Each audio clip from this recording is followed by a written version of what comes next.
Hello, in this video I want to show you how to fix the problem when you have stable internet connection but you cannot open any websites on your browser in Samsung Galaxy M34.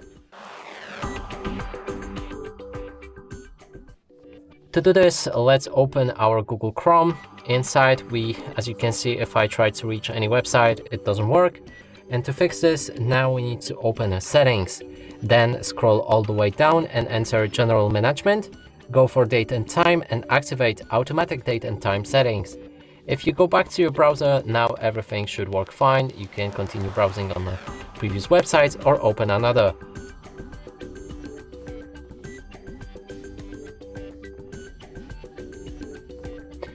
Right, because now I'm actually disconnected from the Wi-Fi for some reason.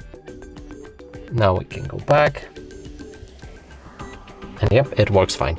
And that's it for this video. Hope you like it. Please consider subscribing to our channel, leave a like and a comment below.